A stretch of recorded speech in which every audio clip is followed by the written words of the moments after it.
अस्सलाम वालेकुम everyone, this is D3 exercise 6D और उसका क्वेश्चन नंबर 5 हम कर रहे हैं, जिसमें हमें सिर्फ और सिर्फ एक इक्वेशन मालूम करनी है। और वो इक्वेशन में क्या है जी, एक पॉइंट दिया होगा हमें और उस पॉइंट को वो जो लाइन है, find the equation of the line passing through the point.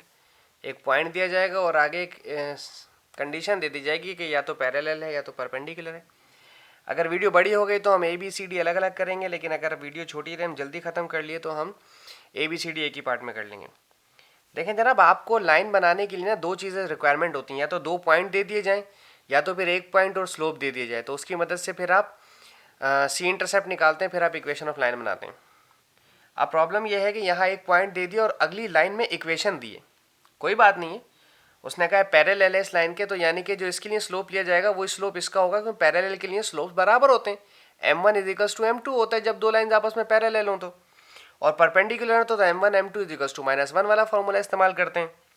अभी सबसे पहले इससे स्लोप निकालें।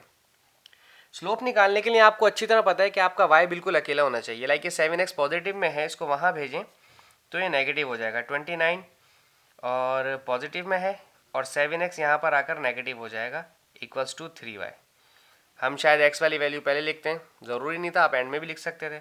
अभी भी y के साथ 3 अवेलेबल है, तो एक काम करें, इस y के पास से 3 को हटाएं, जो कि मल्टीप्लाई कर रहा है, वहाँ जाकर सबके साथ डिवाइड करेगा, यहाँ 29/3 भी हो जाएगा। ठीक है, अब जो यहाँ इसका स्लोप जो आया है वो आया है -7/3। जो स्लोप आया इसका हमारे पास आया -7/3, और यही स्लोप हम दूसरे वाले के लिए भी लेंगे।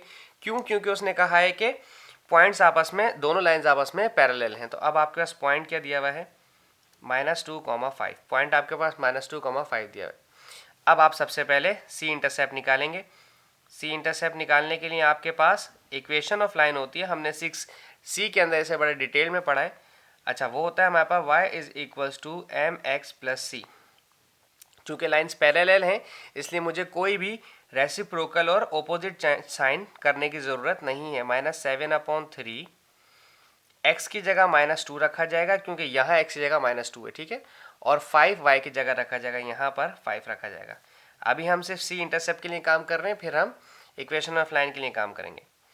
ओके जी, this is 5, minus minus plus हो गया, 7 2 ज़ार 14 और यहाँ पर आ गया 3 और ये पॉजिटिव c। इस पूरे फ्रैक्शन को यहाँ से वहाँ ट्रांसपोज कीजिए। ट्रांसपोज करने की वजह से हमें ये वहाँ पर नेगेटिव हो जाएगा, चूँकि फ़िलहाल पॉजिटिव है, वहाँ जाकर नेगेटिव हो जाएगा, कोई फ़र्क नहीं पड़ता। 5 - 14/3 इक्वल्स टू c। अब हमने लेना है इसका एलसीएम। अब एलसीएम कैसे लेते हैं आप जानते हैं कि आपने इसको करना है इससे मल्टीप्लाई। 3 को 5 से करना है मल्टीप्लाई, 3 5 ज़ार 15 और 15 में से 14 करना है माइनस, तो ये बन गया 1। 15 माइनस, मैं लिख देता हूँ यहाँ पे, 3 5 ज़ार 15 -14/3 इक्वल्स टू c। अब 15 में से 14 माइनस हुआ तो ये बचेगा सिर्फ 1, तो c कितना आ गया, 1/3। c आ गया 1/3। तो इस तरह से हम दोबारा से लिखेंगे y=mx+c, और स्लोप की जगह हमने लिखना है -7/3, तो यहाँ आएगा -7/3x, और c इंटरसेप्ट की जगह हम लिखेंगे सिर्फ और सिर्फ 1/3। तो ये हमारा 5, क्वेश्चन नंबर 5 में ए की रिक्वायरमेंट थी। अब हम बात करते हैं क्वेश्चन नंबर 5 के बी की रिक्वायरमेंट की, कि बी पार्ट में उन्होंने हमसे क्या पूछा है। हम देख लेते हैं, कोई प्रॉब्लम नहीं है। उन्होंने लिखा है, एक पॉइंट दिया है हमें -1, -6। ठीक है, उन्होंने हमें कहा है कि पॉइंट है -1, -6 और परपेंडिकुलर है। परपेंडिकुलर है किस लाइन के परपेंडिकुलर है, वो दिया है 42x, यानी कि 42x, और दिया है -7y, और कहा है इक्वल्स टू 5। भाईजान परपेंडिकुलर है तो सबसे पहले तो इसमें से स्लोप निकालें, क्योंकि स्लोप के बगैर तो मैं बिल्कुल आगे नहीं बढ़ सकता, स्लोप बहुत ज़्यादा ज़रूरी है। तो मैं इस इक्वेशन को लिखता हूँ 42x - 7y इक्वल्स टू 5। आप जानते हैं मैंने आपसे कहा था y अकेला रखना है और y पॉजिटिव भी रखना है। ये माइनस का 7y वहाँ जाकर पॉजिटिव करें और इस 5 को यहाँ ट्रांसपोज कर लें। 42x, ये -7y वहाँ गया तो पॉजिटिव हो गया, और पॉजिटिव साइन मेंशन नहीं करते। 5 यहाँ पॉजिटिव है, यहाँ आकर करेगा नेगेटिव। ठीक है जी, माइनस हो गया। अब ये 7 चूँकि y के साथ मल्टीप्लाई कर रहा है, तो यहाँ आकर जब ट्रांसपोज करेगा तो यहाँ डिवाइड करेगा हर नंबर को। ठीक है जी, -7/5/7y। 7 1 जार 7, 7 6 जार 42, 6x -5/7 इक्वल्स टू y। तो यहाँ स्लोप क्या मिला मुझे, यहाँ पर स्लोप मिला, इस लाइन का जो स्लोप है वो है m1 और वो निकला है 6। ठीक है, अब मुझे मालूम करना है m2।